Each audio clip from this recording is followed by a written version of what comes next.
আসসালামু আলাইকুম রহমতুল্লাহি বরকাতু। আলহামদুলিল্লাহ রব্বিল আলমিন। সমসাময়িক একটি বিষয় নিয়ে কথা বলবো, আর তা হলো বর্তমান সময়ে একজন বিপ্লবী যোদ্ধা, জুলাই বিপ্লবী ওসমান হাদিকে হত্যা করার জন্য গুলি করা এবং তাকে ঘিরে বর্তমান সময়ে সোশ্যাল মিডিয়াতে বেশ কিছু টান টান উত্তেজনা। এর সাথে মূলত আসলে যে বিষয়টি নিয়ে আমরা কথা বলা, সেটি হলো আধিপত্যবাদ। শরীয়তের দৃষ্টিতে আমরা উল্লেখ করব, প্রথমত যে দীর্ঘ সময় ক্ষমতা থাকার ফলে যে বিষয়টি শরীয়তের আলোকে জন্ম হয়, সেই রোগ, সেই ভাইরাস, সেই দোষ আমাদের সমাজে আছে। তা হলো একটা নোংরা রাজনীতির বাস্তবতা হয়। ইতিহাস বলে যে শুধু বাংলাদেশ নয়, যেই কোনো দেশে দীর্ঘ সময় ক্ষমতা কেন্দ্রীভুক্ত হলে সেখানে সাধারণত তিনটি বিষয় দেখা যায়। এক, ক্ষমতার নেশা। দ্বিতীয় হলো ভিন্নমতকে দমন করা। তৃতীয় হলো রাষ্ট্রকে ব্যক্তি এবং গোষ্ঠী সম্পদ বানানো। কোরআনুল কারীমকে এই তিনটি বিষয়কে আগেই চিহ্নিত করেছে। সূরা নামলের 34 নম্বর আয়াতে আল্লাহ বলেন, ইন্নাল মুলুকা ইদা দাখালু ক্বরিয়াতান আফসাদুহা। শাসকরা যখন কোনো জনপদে স্বেচ্ছাচারী হয় তখন তারা সেটাকে ধ্বংস করে দেয়। এখানে ধ্বংস মানে শুধু যুদ্ধ নয়, ধ্বংস মানে ন্যায় বিচার ভেঙে দেওয়া, অধিকার কেড়ে নেওয়া, ভয় এবং নীরবতা চাপিয়ে দেওয়া, আপনার কথা বলার অধিকার কেড়ে নেওয়া, আইনি শাসন ব্যক্তিগত পর্যায়ে উঠে নেওয়া। তাহলে অধিকার কেড়ে নেওয়া বড় জুলুম। ডেমোক্রেসি দেশে কথা বলার অধিকার রাষ্ট্রীয়ভাবে দেওয়া থাকে, সেখানে কথা বলতে দেওয়া হবে না। বিশেষ করে আধিপত্যবাদের বিরুদ্ধে দেশের সীমান্ত রক্ষার অতন্দ্র প্রহরী হিসেবে যেই কথা বলবে, ইতিপূর্বে আমরা আবরা এর মাধ্যমে দেখেছি যে এটা পুরনো ইতিহাস। অতএব এই ক্ষেত্রে একজন মুমিন ব্যক্তি অবশ্যই তার কনসেপ্ট কি সেটি অবশ্যই ব্যাখ্যা করবে। রাসূলুল্লাহ সাল্লাল্লাহু আলাইহি ওয়াসাল্লাম বলেছেন, ইত্তাকুয যুলমা ফাইন্না যুলমা যুলমাতুন ইয়াওমাল কিয়ামা। জুলুম থেকে বাঁচো, কারণ কিয়ামতের দিন জুলুম হবে অন্ধকারের পরে অন্ধকার। সুতরাং ভোটাধিকার নিয়ে কথা বলা, অধিকার নিয়ে কথা বলা, ন্যায়ের বিচার চাওয়া, এ সমস্ত যদি কেড়ে নেওয়া হয় একটা গণতান্ত্রিক দেশে, তাহলে সেটাও জুলুমের অন্তর্ভুক্ত। দ্বিতীয় হলো দেশ বিক্রি বা বিদেশি নির্ভরতার প্রসঙ্গ। ইসলাম রাষ্ট্রকে একটা আমানত, একটা ট্রাস্ট হিসেবে দেখে। ইন্নাল্লাহ ইয়া'মুরুকুম আন তুআদ্দুল আমানাতি ইলা আহলিহা। আল্লাহ তাআলা তোমাদেরকে আদেশ দেন আমানত তার হকদারকে ফিরিয়ে দিতে। তো রাষ্ট্রীয় সিদ্ধান্ত যদি জনগণের স্বার্থ উপেক্ষা করে বিদেশি শক্তির ইচ্ছা রক্ষায় হয়, তাহলে সেটা আমানতের খেয়ানত, যা নাকি বিগত হাসিনা ওয়াজেদের আমলে 17 বছর ধরে ভারতের সাথে সেই রকমের চুক্তি হয়েছে। এই কথাগুলো একটু মিথ্যা না, যদিও কারো কাছে তিক্ত মনে হতে পারে। আল হাক্কু মুররুন, সত্য তিক্ত হয়। এখন অস্থিতিশীলতা তৈরি হয়েছে এবং যারা চোখ কান খোলা রাখেন সোশ্যাল মিডিয়াতে, তারা জানেন যে কি হচ্ছে। আমা আসাবাকুম মিন মুসিবাহ। দীর্ঘ সময় ধরে জুলুম সহ্য করা, সুবিধাবাদ, শক্তের পক্ষে না দাঁড়ানো, রাজনৈতিক অস্থিরতা, এটা একদিনে হয়নি, এটা জমে থাকা পচনের বিস্ফোরণ বলা যেতে পারে। ইসলাম ইসলাম কি করে? ইসলাম আমাদের চোখ খুলে দেয়। জালিম শাসক চায় ভয়, সুযোগ সন্ধানী গোষ্ঠী চায় বিশৃঙ্খলা, বিদেশি স্বার্থবাদী শক্তি চায় দুর্বল রাষ্ট্র। আর সেখানে কেউ যদি দেশের পক্ষে কথা বলে, তাহলে সেই ক্ষেত্রে তাদেরকে হত্যা করবে, এটাই স্বাভাবিক।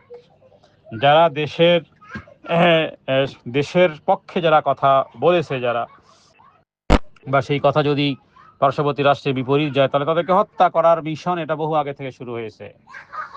আল্লাহ বলেন, আল্লাহু লা ইউহিব্বুল ফাসাদ, আল্লাহ ফাসাদ পছন্দ করেন না। সুতরাং জুলুমের প্রতিবাদ হতে হবে। ফাসাদ ফাসাদ আমরা চাই না।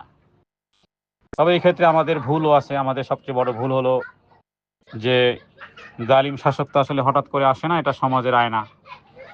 যখন সমাজে মিথ্যা স্বাভাবিক হয়, দুর্নীতি মেনে নেওয়া হয়, দিন ব্যক্তিগত করে ফেলা হয়, তখন রাজনীতিও নোংরা হয়।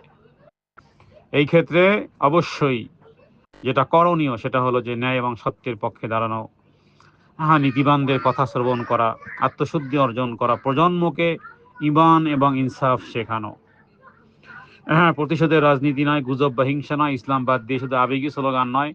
আমরা বলবো দেশ দেশ বিক্রি হয়ে তো গেছে বা যাচ্ছে, সেই ক্ষেত্রে যেন নিজেদের ঈমান, বিবেক, নীরবতাকেও যেন বিক্রি না করি, যে বাস চুপ থাকবো।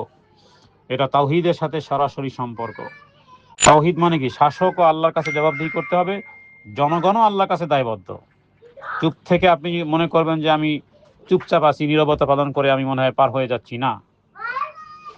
হ্যাঁ, সুতরাং এটা খুবই একটা বিষয়।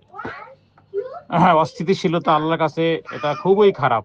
ওয়াসায়ালামুল্লাযীনা যালামু আইয়্যা মুনকালাবিন ইয়ানকালিবুন, যারা জুলুম করেছে তারা শীঘ্রই জানতে পারবে কোথায় ফিরে যেতে হবে। সুতরাং আজকের ভারতীয় আধিপত্যবাদের বিরুদ্ধে যারা কথা বলেছে, তাদেরকে একটা কিলিং মিশনের মধ্যে তাদেরকে শেষ করে দেওয়া, হ্যাঁ, এটা এটা এই ইতিহাস থেকে এটা বোঝা যায় যে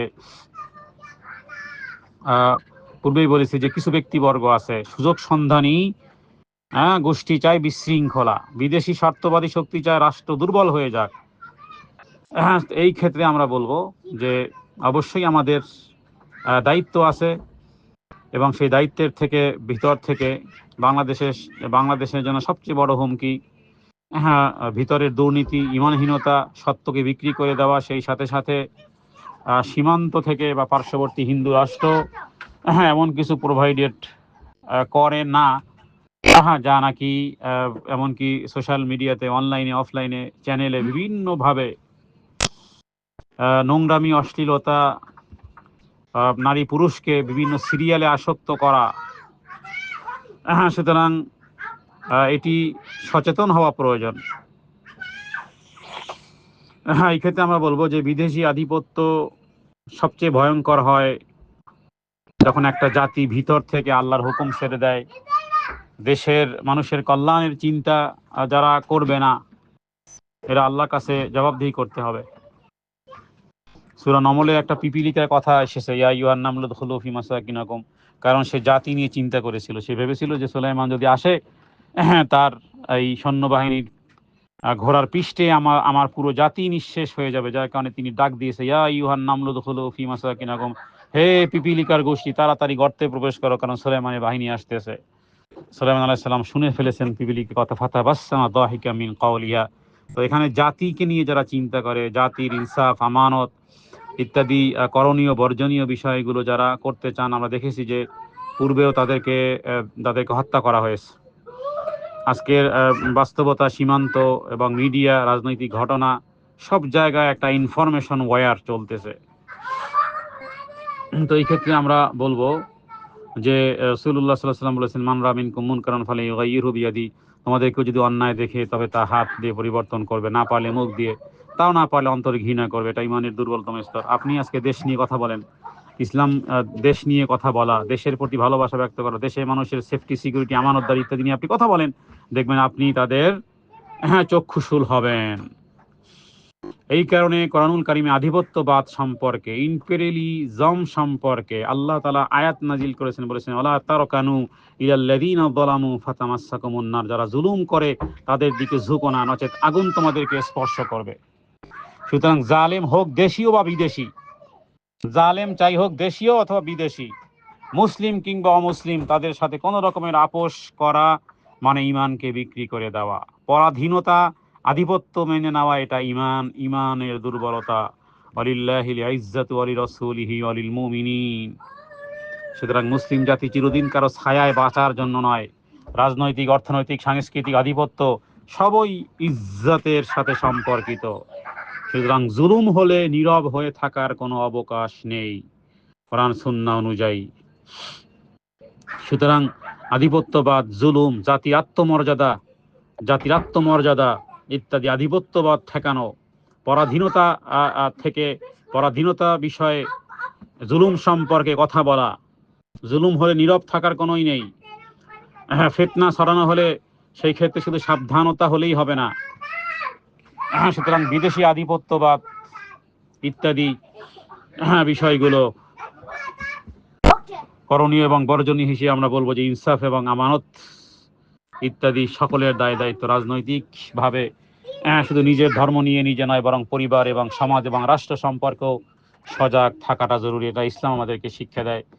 সুতরাং আত্মশুদ্ধি বলার সাথে সত্য কথা বলা, মিথ্যার সাথে সম্পৃক্ততা না থাকা, জাতিগত বিদ্বেষ ঘুষানো ইত্যাদি বিষয়ে সতর্ক থাকা, এবং এ বিষয়ে অবশ্যই আপনাকে কোরআন সুন্নাহর অনুযায়ী আপনায় কথা বলতে হবে, সজাগ হতে হবে। ইয়ানসুরকুমুল্লাহু ফালা গালিবা লাকুম, তোমরা যদি আল্লাহর সাহায্য করো তাহলে তোমাদের কেউ পরাজিত করতে পারবে না। আল্লাহ তাআলা আনুগত্য, আল্লাহ যদি আমাদের সাথে না থাকেন কোনো সীমান্ত বাঁচাতে পারবে না, আর আল্লাহ যদি আমাদের সাথে থাকেন তাহলে কোনো আধিপত্য ইনশাআল্লাহ আমাদেরকে দমাতে পারবে না। তো এই কথাগুলো তো কাউকে তো বলতে হবে, এই কথাগুলো কাউকে তো বলতে হবে। তা এরকমেরই হাদি ব্যাপারটা আমরা যতটুকু তার বক্তব্য দেখেছি আগে পরে, তার টিভি টক শো বিভিন্ন রকমের প্রোগ্রামগুলো আলহামদুলিল্লাহ কোরআন সুন্নাহর কোনো ভায়োলেশন আমার নজরে পড়ে নাই। অতএব আমরা বলবো যে সে যে কথাগুলো বলতো সোশ্যাল মিডিয়াতে বলেছে সেগুলো আমাদের কথা, কারণ এটা জাতির জাগরণী। জাতির জাগরণ, সত্য বলা, অন্যায় থেকে দূরে থাকা, নীতিবান কথা বলা, কোরআন সুন্নাহর মানদণ্ডে দেখা যায় যে তার কথাগুলো ঠিক আছে। তিনি জাতির সজাগ হওয়া, জাতি সম্পর্কে অন্যায়ের বিরুদ্ধে, শোষণের বিরুদ্ধে, জুলুমের বিরুদ্ধে ইত্যাদি বিষয়ে কথা বলেছেন। এটা প্রত্যেক মুসলিম ব্যক্তি তার দায়িত্ব। রাসূলুল্লাহ সাল্লাল্লাহু আলাইহি ওয়াসাল্লাম যেমন হাদিস থেকে পাওয়া যায়, কোরআনুল কারীমে আল্লাহ বহু জায়গাতে বলেছেন কুনতুম খায়রা উম্মাতিন উখরিজাত লিন-নাস তা'মুরুনা বিল মারুফ ওয়া তানহাউনা আনিল মুনকার। অতএব আল্লাহ তাআলার কাছে প্রার্থনা করি আল্লাহ যেন আমাদেরকে সত্যের সপক্ষে, আল্লাহুম্মা আরিনাল হাক্কা হাক্কান, হে আল্লাহ সত্যকে বুঝার হৃদয়ঙ্গম করে এবং সত্যের পক্ষে সাপোর্ট দেওয়ার তৌফিক আপনি আমাদেরকে দান করেন। যারা দেশ এবং জাতির কল্যাণ কামনা করে আল্লাহ আমাদেরকেও সেই দেশ এবং জাতির কল্যাণ কামনাকারী হিসেবে পরিগণিত করেন এবং আমাদেরকে সঠিক বুঝ দান করেন, যাতে করে আমরা আত্মশুদ্ধি অর্জন করতে পারি। আমরা যেন রাষ্ট্রীয় জনগণের স্বার্থ উপেক্ষা করে বিদেশি শক্তির ইচ্ছা রক্ষায় আমানতের খেয়ানত যেন আমরা না করি। জুলুমের বিপক্ষে যেন কথা বলি, সুবিধাবাদের বিপক্ষে যেন কথা বলি, সত্যের পক্ষে যেন দাঁড়াই, মিথ্যার পক্ষে যেন না দাঁড়াই, জালেমের পক্ষের শক্তি হিসেবে যেন আমরা পরিগণিত না হই। বরং আমরা যেন সত্যিকার অর্থেই আমরা দুর্নীতি যেন কখনো মেনে না নেই, দিনকে যেন ব্যক্তিগতভাবে, রাষ্ট্রীয় সম্পদকে ব্যক্তিগত করা, বিভিন্ন রকমের নোংরা রাজনীতির সরাসরি আছে। এই ক্ষেত্রে আমরা বলবো যে নীতিবানদের কথা, আল্লাযীনা ইসতামিউনাল কওল ফায়াত্তাবিউনা আহসানা, যখন উত্তম কথা শ্রবণ করবে তখন সেটার অনুসরণ করবে। আল্লাহ বলেন তাহলে উলাইকাল্লাযীনা হাদাহুমুল্লাহ ওয়া উলাইকা হুম উলুল আলবাব, যারা উত্তম কথা শ্রবণ করার পরে সেটাকে মানে অনুসরণ করে, আল্লাহ তাআলা তাদেরকে বলেছে তারা হলো আসল বুদ্ধিজীবী এবং এরাই মূলত হেদায়েত প্রাপ্ত। আল্লাহ যেন আমাদেরকে সেই দলে রাখেন। ওয়াসাল্লাল্লাহু আলা সাইয়্যিদিনা মুহাম্মাদিন নবিয়্যিল উম্মি ওয়া আলিহি ওয়া সাল্লাম। আসসালামু আলাইকুম ওয়া রাহমাতুল্লাহি ওয়া বারাকাতুহু।